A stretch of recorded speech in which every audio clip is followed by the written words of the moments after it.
A holy cathedral shakes as someone slams open the door, and robed cultists whip their heads toward the sound. As panic spreads, the monster they've been whispering about has finally arrived at their hidden stronghold. One robed coward bolts first, shrieking that they're no longer safe even here in their underground chapel, robes flaring as they scream that they have to flee immediately before they're all slaughtered. A higher-ranked old goat of a cultist demands to know who he even is, but his voice shakes. The cultist hisses that everyone in streets has heard the rumors, as if even speaking them might summon the monster faster. The titles spill out like curses: the vampire slayer, the master of blue demons, the butcher. They say he's marching this way with an army of the undead at his back, and every syllable makes the Dark Order shiver. One fanatic insists that Butcher won't tolerate the existence of their cult. Boot steps echo in the corridor, measured, unhurried, and each step sounds like a death sentence drawing closer. The cultist stammers that he'll kill them all in the cruelest ways imaginable, voice cracking on the word kill. Their supposed leader tries to pull himself together, puffing out his chest, and reminding them they have the strongest holy knight order in the land as a shield. A subordinate shouts that this is exactly the problem, that same shining knight has already become the intruder's undead army. With a single order go forth the dead knights rush in holy emblems, and once blessed blades now flash in unholy light as they charge. The entrance explodes in a thunderous boom, stone cracks, dust billows, and sacred symbols splinter. The undead knight order surges through the breach like a flood, weapons up, eyes dead. A necromancer shrieks for help, only to have rotten jaws clamp onto his neck as bones crack and blood sprays. The survivors gape in disbelief as the attack continues, insisting their necromancers and the undead should bow to them, not tear them apart. Heavy armored boots stomp down on a screaming cultist, cutting off his protest with a crunch. The guy raises his hands toward the vaulted ceiling, declaring that even if the guy stands in their way, their god will be their salvation. Aiming a gun to his head, the man tilts his head and repeats the words salvation like a joke. He offers to grant that salvation himself, voice flat and cold. He pronounces his verdict: God's blessing will lead them all to the depths of hell. The scene shifts to gossiping townsfolk in a quieter village far away. Their mouths running faster than their brains, they talk about a certain banished seventh royal, the disgrace of a holy empire, as if chewing on scandal is their daily bread. One busybody says he can't believe such a rotten child came from the emperor's bloodline at all. They describe him as a full-blown scumbag, always knee-deep in dirty schemes and mischief. Soon the incident with the high priest comes up, how the prince harassed the old man's granddaughter and made the priest snap. They say it would have been better if the bastard prince had just accepted his punishment quietly. Instead, the idiot doubled down, vandalizing the high priest's private room out of spite. The villagers lower their voices to whisper that the emperor was furious, on the verge of saying pissed but catching themselves. In his wrath, the old emperor banished the seventh royal to the desolate spirit lands. They speculate that the old man's real goal was to make the bastard settle down, digging graves in some backwater monastery to calm his mind. But the prince kept dragging the emperor's name through the mud, even out there. Rumor has it he even tried to kill himself after some young lady rejected him. Fortunately, his suicide attempt failed. Then the villager pauses and admits that something strange happened afterward. Since that failed hanging, the bastard has apparently become respectable. The villagers say he's lying low and working diligently at the monastery, almost like a proper holy man. Everyone in the village has an opinion about it, and none of them can stop talking. Still, some people think the change is too drastic to be natural and have grown suspicious. Their rumors turn black: a demon possessing him as punishment, a deal with the devil, a corpse walking around the monastery. Stories swirl that someone saw a dead body strolling down the cloister one night. It's enough rumor fuel for a year, and they're all too happy to spread it. Then the scene tightens to the prince, where he sits across from two people. He leans slightly and asks what they think of the rumors, demanding an honest answer. And it turns our boy was telling his own lore to not humans, but zombies. Above our boy's head, a translucent window dings open like a game HUD, labeling him as the banished seventh royal, class Necromancer. He shrugs and points out that the rumors probably started because villagers saw the zombies walking around. He scratches his cheek, complaining he'll be furious if he actually gets branded a heretic for something this stupid. Inside, his thoughts are bitter. He's not even the bastard they say he is.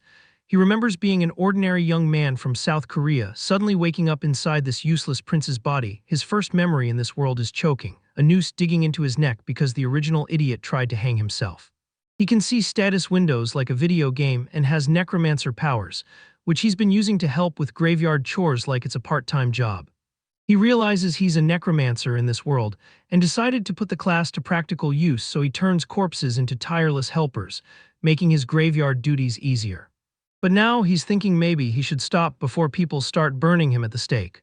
He questioned whether he should stop now too, as he observed the two creatures kneeling before him with a tense curiosity.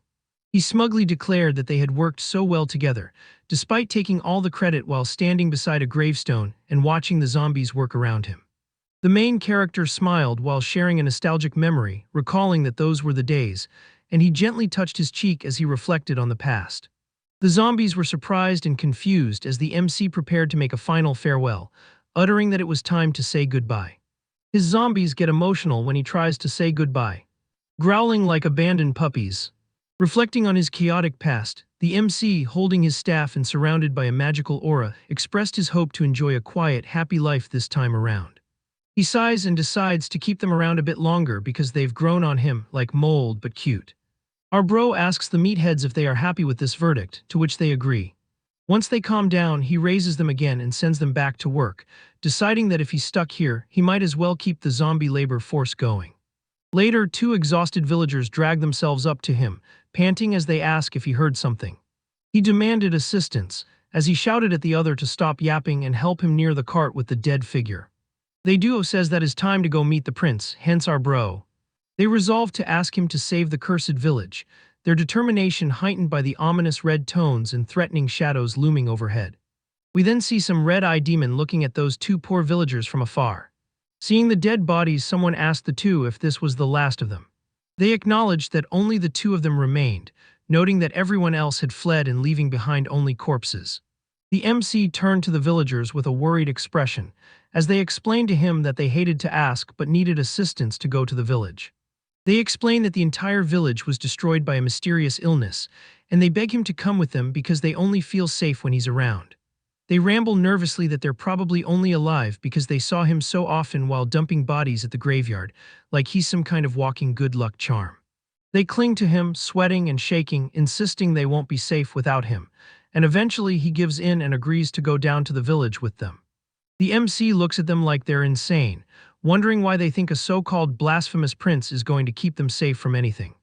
As they walk through the abandoned place, the waterlogged streets feel eerie and unsettling. One of the villagers complains that the place is creepy now that no one's around to clean it, and warns him to be careful because the puddles are deep and dangerous. The other villager clings to his arm, saying they heard our bro was supposed to keep talismans close to your body, basically treating him like a walking charm. Our MC tells them they could be searching for survivors instead of wasting time clinging to him, but just seen something swishes through the alleyway. He suddenly stops, feeling the air itself shift around him. His body goes rigid as something brushes against his senses like a knife edge. He tells them to wait, his tone sharp enough to freeze them. The others wince and beg him not to scare them like that, chalking it up to a rat. He narrows his eyes and says he definitely saw something more than vermin. He starts forward, ignoring their frantic pleas not to wander around alone. He mutters that he has a very bad feeling about this. He knows he didn't just sense a presence, the aura he felt radiated pure murderous intent. Trash rustles nearby, and something small moves in a pile of debris, catching our boy's attention. A tiny squeak breaks the silence, and for a second he lets his guard drop. But just then one of the villagers just calls it a cutie little rat. He sighs and says it's just a rat, then the rat's body bulges, its eyes clouding over as it lets out a hiss. It launches itself straight at his face like a furry bullet. Rotten teeth scrape along his arm. As he throws it up to block, he whips around just in time to see more shapes flooding out of the shadows.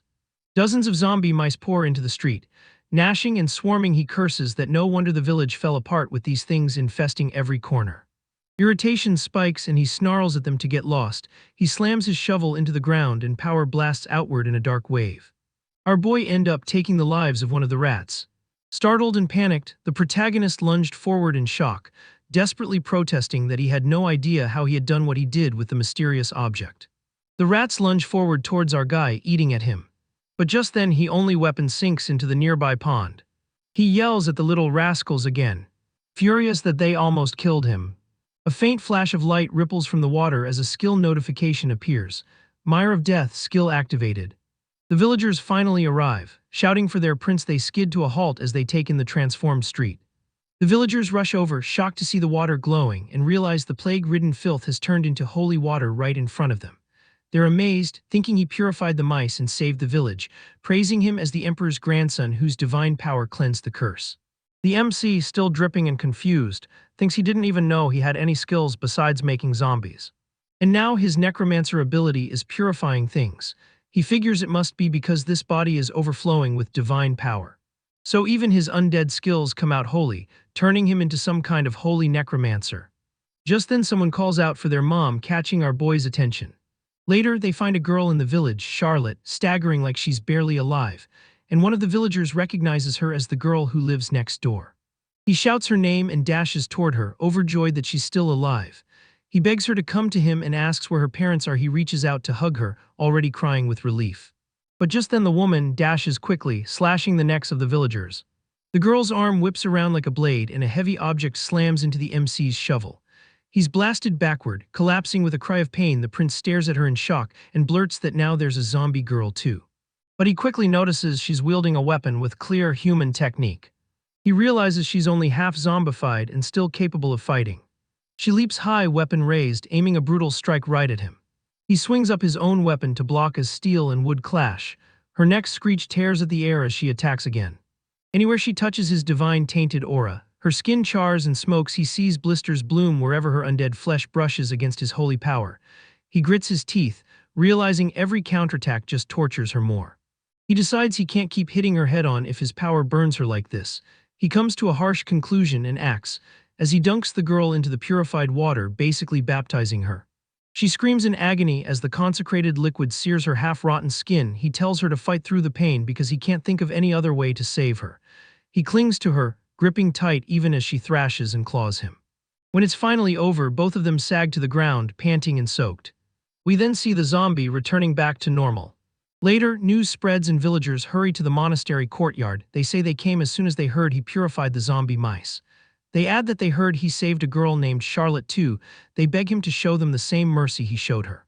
He flips his book with an annoyed flick and says they've got it wrong. He tells them flatly that the girl died. They reel back, eyes wide, asking if she really died. He shrugs and asks how someone like him could save anyone. He says he may have royal blood, but he didn't inherit a drop of his grandfather's power. They murmur nervously, their last hope crumbling. They admit they only came because they thought he could help them. He demands to know where they even heard such a ridiculous rumor. Before they can answer, the door slams open and a villager bursts in. The villager excitedly announces that Charlotte is awake. He beams and declares it's all thanks to the prince. He says he just tucked her in because she looked tired and now she's sleeping peacefully. The guy wanders out, blinking at the crowd and wondering why there are so many guests. Every pair of eyes slowly swivels back to the prince as if to say, "You said she died." He feels their silent accusation and just groans internally. He mutters that now he's going to have to actually work. He huffs that whatever, he'll help them. He concedes he must have at least a couple ounces of his grandfather's divine power after all. The crowd's eyes now read what a jerk, but also our jerk since he's their only hope. He suddenly raises a finger and says he has a condition. A status window pings above an old farmer's head, revealing his name, and noting he's a tattletale and trickster. The prince narrows his gaze and says he sees right through the old man. He accuses of coming for help without actually trusting the no-good prince. He says what he wants is simple. He declares he's not doing any community service. For free, he demands money and supplies as payment for his help. On top of that, he orders them to fix up the run-down cathedral at no cost. They stare at the giant structure and stammer if he seriously means the whole place. He shrugs and says it's their lives on the line, so they don't have to. If they don't want to, they immediately break, shouting that they'll do it. He adds there's one more condition, the most important one. Someone gulps and asks if there's seriously more. He says everything has to be kept secret from the paladins. If his family finds out what he's doing out here, he'll be in deep trouble. The villagers awkwardly agree, mumbling that of course they won't tell. Inwardly, they groan that they're getting ripped off, but life beats death. The prince claps his hands and says it's time to fix the place up. He points out no one's been taking care of the cathedral just because it's an exile zone. From reports, about 30 village corpses have already turned into zombies. He figures he can handle that many without much trouble. He tells everyone to go grab their torches and pitchforks. The villagers balk and ask what he's talking about. He smirks and asks if they thought their young, weak prince would fight the undead. He says that while he raises his holy prayer, they'll be the ones waving weapons. Someone whispers that he's the devil himself. Another calls him a real demon, half horrified and half awed. A heavy slam shakes the doors and low groans roll across the courtyard. Villagers shriek that the zombies have already followed them here. They yelp that the horde arrived much sooner than expected. The prince yells at them to hurry and run to the storage for any weapons they can find. He shouts that if they have to, they should grab a mop and swing that too. Outside, a torrent of zombies pours in, far more than just 30. He snarls name and roars that this is not what 30 looks like, stammers that they were in such a rush he didn't have time to count properly. He calls it his mistake as the undead close in from every direction. Rotting arms lunge forward and jaws snap as the swarm crashes against the MC. The prince braces himself as another skill notification appears before his eyes. Mire of Death flares to life again as dark, wholly tainted water surges across the ground. Using skills isn't hard for him, because he was already a necromancer long before he landed in this world.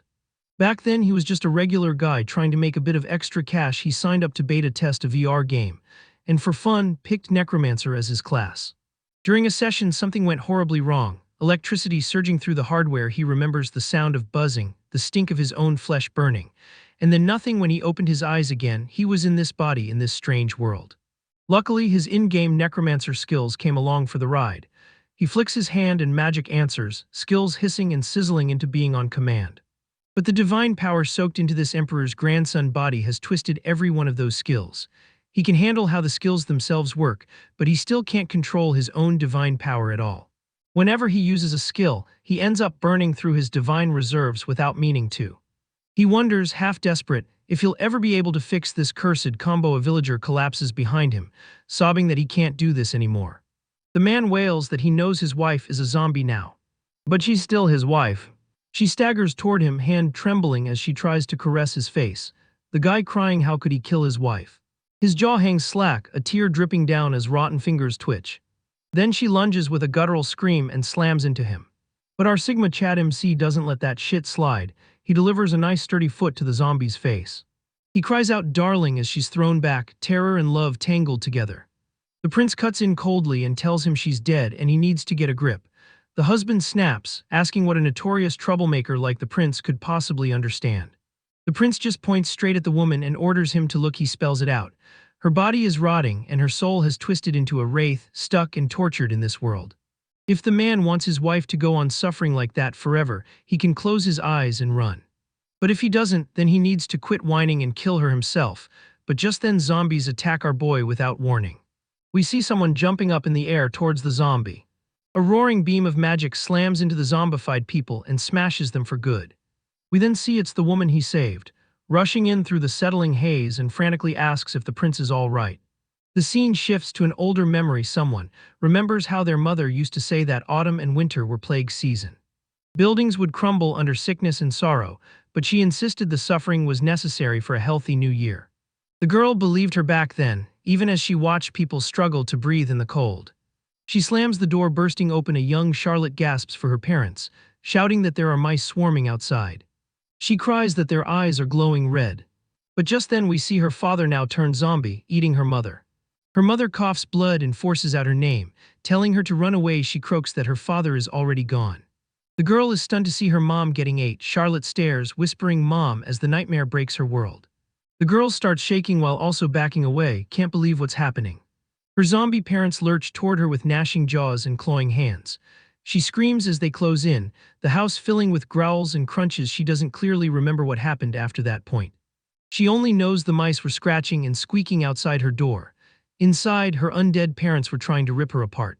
Cornered, she grabbed whatever she could reach and swung without stopping. She stabbed and smashed, splattering rotten flesh in pure panic. Meanwhile, the other villagers started acting strangely. Eventually, the mice stopped coming after her altogether. She wonders numbly if that means she's turning into one of them. But at this point, she doesn't even care what happens to her anymore. She's certain no one is ever going to save her. Still, buried deep down, a tiny thought clings on. If anyone ever came to rescue her, she'd repay that kindness. We then see a flashback to when our bro saved the girl. Back in the present, Charlotte jerks awake, gasping. She blinks, shaken by the strange memory that just flashed through her mind. A villager leans over her and says she's awake at last. He explains that the prince ordered him to stay and watch over her before heading out. Her head throbs and she asks where she is. The man says the outside is crawling with zombies, so they should stay safely inside. She repeats the prince and zombies in confusion, trying to line everything up.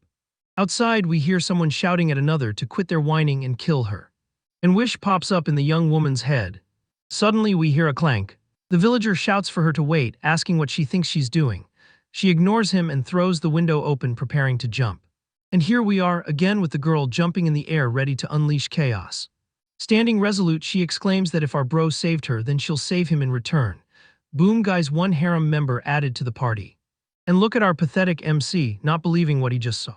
Time skips forward to a shocking sight. Charlotte stands alone atop a mountain of zombie corpses. The MC gape, unable to believe she finished all of them off by herself. They cheer wildly and our bro just sulks, talking about building a temple just for her from the side. The prince clicks his tongue and grumbles that he's the one who held out for them. He calls them a bunch of ingrates for forgetting his part so fast. He wipes sweat from his brow and guesses she's awakened some kind of ability.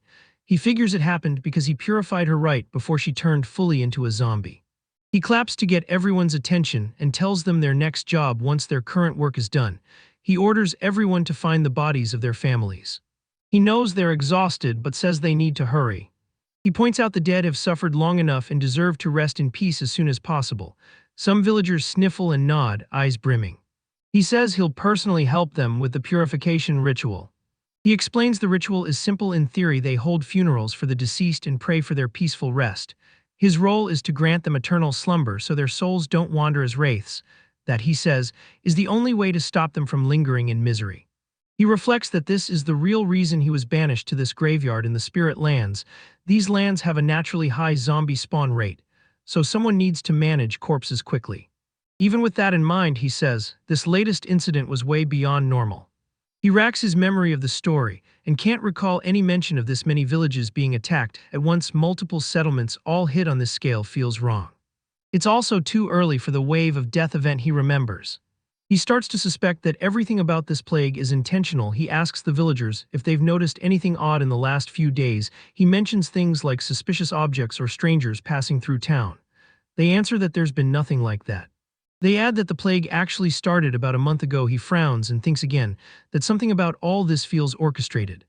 He wonders out loud if there is a necromancer, but before he can even finish, the villagers are shocked at the thought of that. He looked concerned as he reacted to the villagers' remark about the information that necromancers were the grim reapers who spread plague wherever they went, and the demons who trap souls for eternity, expressing their fear of such threats. The villagers, overwhelmed by the mere thought of those repulsive creatures being nearby, they shouted that just the idea of one of them being near him was disgusting, while our boy feeling utterly revolted and apologizing for his own perceived filth. He proposed that if his theory was correct, then the zombie controller must be nearby to influence the undead, but he admitted he was unsure how to locate them amidst the chaos. Waving goodbye casually, our bro announced he was going to get some rest and told others to finish things up himself, to which they responded with gratitude. Back in the room, our boy questioned his title of prince, stating that he might as well be a worker. Plopping down on his lazy excuse of a bed, he looked downward with a solemn expression and reflected on his grief, stating that he would take a break once all the funerals were over. Just then, a loud scream startles our boy, waking him up from his dream of getting smothered by thick thighs. Startled while peering through a partially opened window, the main character was overwhelmed by fear as he heard someone shouting that there had been a kidnapping, indicating immediate danger. They scream that a zombie had kidnapped a person, which not only leaves our boy shocked, but startled as well. Startled and anxious, the MC reacted to the shocking revelation that the zombies had reportedly kidnapped someone, one guy even insisting he had seen it with his own eyes. They explained they had just been working their 9 to 5 shift burying the corpses when they suddenly heard a scream, getting their attention. We then see a zombie running full speed away while carrying the girl, as they shout for her. He looked puzzled and asked who was, prompting the villager to respond that she was the girl who gathers herbs. The villagers continued, recalling that she was always helping everyone around the village. And now, as our guy looked at the villagers like a complete idiot, he wondered if he truly knew her. They stammer over their words, saying that she is one of the prettiest girls in the village. They remind the prince that once rejected his advances. Someone starts to say he was so embarrassed he tried to kill, but the prince cuts them off sharply and says that's enough. He remembers that humiliating lore just fine. The villagers refocuses and says they need to form a party and go rescue her, as our bro just mutters that they're probably only this hoe because she's pretty. Even so, he agrees they should go. He points out he's never heard of zombies kidnapping a human before. He wants to see if there's something more going on behind that behavior. He asks if they can track her. One of them says Hunter Hands will be helping with that. The prince nods and orders everyone to move out. The villagers answer in unison, "Yes, my prince," and scramble after him. On the move, he snaps at Hands to hurry up. But then he feels Charlotte's stare burning into the back of his head. He wonders if she's still holding a grudge because he hit her with holy water earlier. The MC yells that if they don't move faster, the zombies are going to be eating their lunch. The group dashes after him, trying to keep up. Hands explains that tracking zombies is easy because they drag their feet and leave clear trails. Eventually, Hands points to a looming cave and says the zombies went inside. Cold air spills from the entrance, sending a chill down their spines. The prince praises Hands for a job well done. He says the cave is oozing unsettling demonic power. He wouldn't be surprised if it's packed with zombies or even the source of the plague. He notes that some places naturally gather demonic energy like this, but judging by how the zombies have been acting, there's a good chance someone's actively controlling them. Our guy then suggests just burning the cave out while another yelps that they can't is still inside. The prince blinks and says, "Oh right," like he'd almost forgotten. He then calls the cave what it is, a shadow terrain. He explains that undead monsters get buffed inside, becoming much stronger. If they all rush in now trying to save her, they'll only end up as an undead buffet. The villagers gulp and ask how they're supposed to save then. He says they should go back, prepare properly, and come again. He admits chances of survival will drop, but shrugs, "Oh whatever, since she rejected his advances, she can wait a little bit more." Before they can argue with his cold pragmatism, something growls in the cave. Our guy turns and sees a massive bear looming nearby. The zombie bear bursts out, jaws wide, and lunges. And just like that, the manhwa is ended with one crisp chomp into the MC. Just kidding, villagers scream the prince's name as chaos explodes. The beast tears into him, dragging him by the arm and flinging him aside. As it bites down even harder, our guy lets out a groan. The bear then, instead of eating him, drags him deeper into the cave, very non-bear-like. Our bro shrieks that the bear is a zombie too, as the bear throws him off a cliff. A glowing notification appears as Mire of Death activates again. His shovel starts glowing. Dark, holy charged water erupts beneath the bear's feet, sizzling its flesh. The monster roars as the water rises off its legs. Another skill triggers horrible curse, and ghostly energy flares around him. He feels his divine power draining to heal his injuries even as the curse spreads. He grits out that at least there's one upside to all his skills being flipped.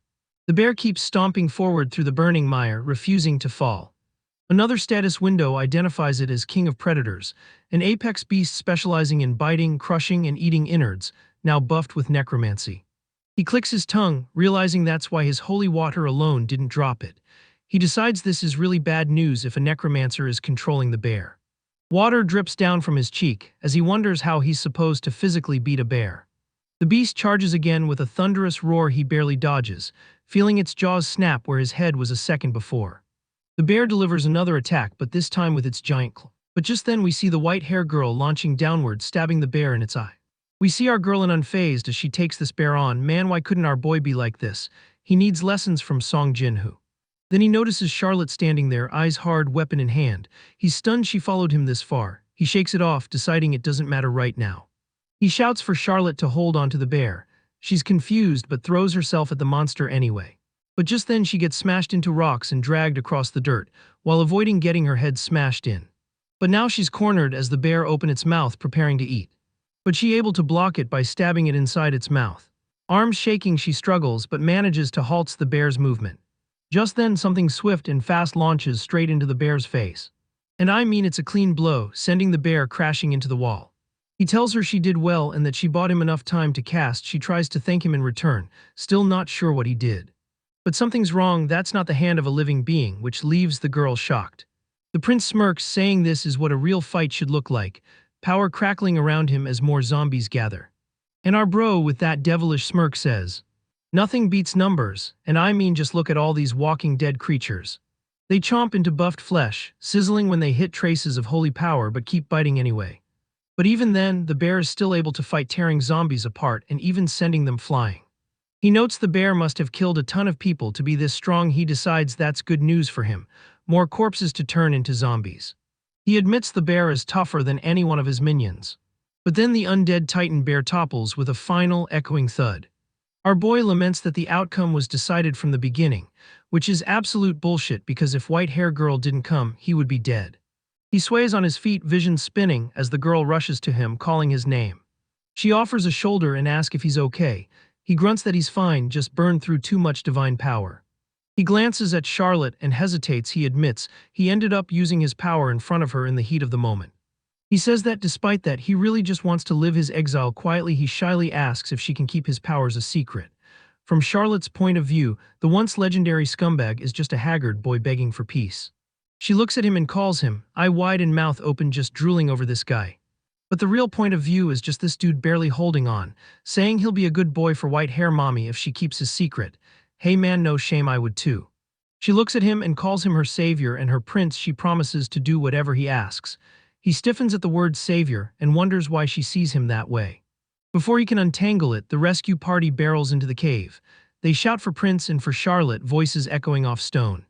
They scold Charlotte for throwing herself into danger. They crowd around the prince, saying they were worried sick about him. They proudly announce they brought all the tools they need to search the cave. Torches flare as they hoist themselves down. The prince internally tells them flatly to just go. He says it's obvious they'll only get in the way. They stare at the dead bear and scattered zombies in shock. Someone asks who could have killed all of that. One starts to suggest it was the prince and Charlotte together. He calls the creature a vicious bear known as the king of predators. He says no one even knows how many people the beast has killed. But our boy just dodges the question and tells them he's pretty sure there's a necromancer in this cave. He explains that the necromancer must have killed the bear because it got in the way of building a hideout. He adds that it was already dead when they arrived. A villager gasps and says he has a point. Others murmur that a hidden necromancer sounds terrifying. The prince thinks to himself they're unbelievably simple. Either way, he says, is probably already dead. He reasons the necromancer used her as bait to lure them in and planned to let the bear finish them. They shudder and ask what they should do now. He says they should keep going deeper into the cave. They ask nervously if they'll really be okay, and our guy just gives them a simple nonchalant, yeah. He wipes sweat from his brow and answers that he wants to see how good this necromancer actually is. They creep forward, peeking around rock formations as the darkness thickens. A villager suddenly points ahead and calls for the prince to look. It's bound and slumped on the cave floor, surrounded by scattered papers and shelves. The villagers spot her and yell that they're here to save her as they dash forward. The prince stiffens when he sees she's apparently still alive. He notes that as a hostage she's already served her purpose. He thinks it would be easier to just kill her now and recycle her as a zombie. His eyes flash as he narrows his gaze, wondering if she really is what she seems. She lifts her head, ropes creaking, and calls hesitantly to our boy. She smiles with sparkling eyes and asks if they all came here to save her. In the next instant, the prince swings his shovel and smashes her in the head with a brutal bam. I guess he answered her question. She flies back and flops to the ground while the onlookers scream his name. He mutters, "Aw crap," as she lies there. He explains he meant to hit her with a flat edge and shrugs off the whoopsie. The villagers rush to her, shouting if is okay. They demand to know why he did that. He asks them why they think he did it. He answers his own question. Because he can see right through her. A status window pings, revealing her as age 63, a necromancer specializing in seduction, curses, dissection, and assassination. He declares that it was never a real hostage. Coughing, the woman tries to croak his name. She starts to protest that she doesn't know what he's thinking. He cuts her off and says he's not listening to a word. He warns everyone not to fall for her act. He calmly tells them she's a necromancer. The villagers explode in shock, yelling. He adds that everything about her is a lie, from her name all the way to her age. She tries to pivot and claims the real necromancer dragged her here and tortured her. He brushes her story aside with a bored yeah. He says she thought people would buy it because she's played nice in the village for so long. He notes that acting harmless was always part of her cover. Then he pulls out a flask and suggests a simple test. He tells her to drink this holy water. He says if she's a necromancer, it'll melt her organs from the inside. But for a human, he explains, there's no better healing potion in the world. He adds it will even heal the shovel hit he just gave her. She stammers that he doesn't need to waste something so precious on her. He agrees that it is precious and tells her to hurry up anyway. He steps closer and finishes the order, drink it. Inside, she panics, wondering how he pierced her perfect cloaking spell. She thinks back on the entire year she lived among them, as without anyone suspecting a thing, she can't understand how this brat of a prince figured her out. She thinks internally about what kind of power he's hiding. Out loud, he points and asks if she's really not going to drink it. He scolds her for rejecting a drink her own prince is offering with his 2 hands. He clicks his tongue in irritation. Then her disguise cracks, literally. Red energy surges, skin splits, and her eyes glow as she starts to transform. She snarls that she was going to take care of him after the wave of death started. She knocks the bottle of holy water out of his hand. Now she says he's shortened his own life by forcing her hand. Skeletal hands burst from the ground as necromantic power floods the cave. She yells that she'd planned to let him live much longer. But now she shrieks he has to die.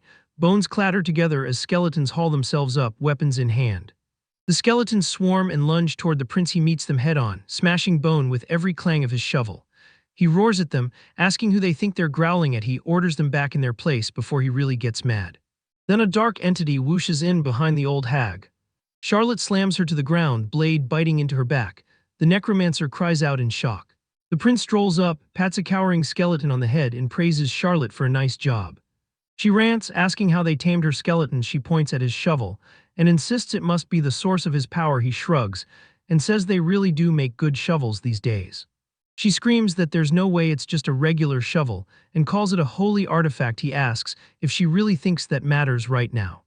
He says she should be more worried about herself. The girl's blade glints as she brings it close, blood still staining the edge. A little later, she kneels under a lone shaft of light. Bruised and haggard, she introduces herself as a 63-year-old necromancer. The villagers crack their knuckles and demand more details. She blurts that she'll tell him who ordered her to kill him if they spare her. The prince asks if that means she was hired. She says yes and confesses she was told to seduce him and make his death look like a suicide. He processes that and realizes he didn't truly commit suicide. He was murdered. In a whisper, she reveals that the dark occult ordered the hit on the Holy Emperor's 7th grandson. She adds that she saw him through the bear and knows he's a necromancer too. She warns that if the occult learns about his holy necromancer fusion, they'll absolutely come after him. He steps toward her and casually replies, "Oh, so you saw me." He then tells Charlotte they'll just have to kill her. Charlotte answers, "Okay," without hesitation. Panics and begs them to wait. She insists she didn't see anything and won't tell anyone. She offers to spill everything she knows about the dark occult. He cuts her off with a brutal slap that sends her spinning. He says he doesn't like a squealer either. She groans on the ground as he steps back. He tells her the villagers will decide her fate. He reminds her that a lot of people lost their families because of her. She whimpers and tries to crawl away. They tell her she has to pay for her crimes. She begs them to spare her, choking on her words. The prince asks what they want to do with her. One villager says her punishment should match her crimes. They decide she'll die a painful death and be left in the wild. They say beasts will devour her corpse. If anything remains after that, they say, then she will turn into a zombie. They call it a necromancer's punishment for disturbing the dead. The prince mutters, "Right," then thinks how brutal the Middle Ages are. He admits it's pretty scary even to him. Standing there, he leans back and thinks about the black occult that sent the old hag after him. Later, he didn't have time to dig into them properly, but he did swipe all her necromancy books. He wishes he could talk to spirits and asks himself if he has any skills like that. He hums as he flips through his skill list, looking for anything related to spirits. Nothing obvious appears. He remembers mentioning the wave of death. Her words echo. She was going to take care of him after that wave began. He decides he'll need to reread the book that covers that event. He also turns his thoughts back to the assassination. He wonders if his brothers are behind it. He thinks that as a prince, it would make sense that they'd try to get rid of him. He imagines them clearing a path to the throne by eliminating him. Closing the book, he calls it a power struggle he never asked to join. He sighs that it's a headache and wonders if this is what being royal is like. He worries that he might actually get murdered for real this time. He asks himself if he needs to hire mercenaries or something as protection. He resolves that he'll just have to hurry up and master his skills. Nearby, Charlotte overhears the word murdered and stiffens. She thinks about how everyone says the prince has changed. She notes he's no bigger than she is, yet he's always at the very front in battle. She remembers how many people he saved during the zombie attack. She recalls him personally performing funeral rites for the dead. She recalled when someone told her that while she was unconscious, the prince buried her parents himself. Her hands clench tightly at her sides. She realizes he saved her parents and her own soul. She wanted to thank him properly, but she feels words alone will never be enough. She thinks about how the prince is surrounded by danger on all sides. She decides he needs a shield to protect him. She reaches for a book titled Royal Swordplay. She says she needs to get stronger. She hugs the book to her chest and vows to protect her glorious prince.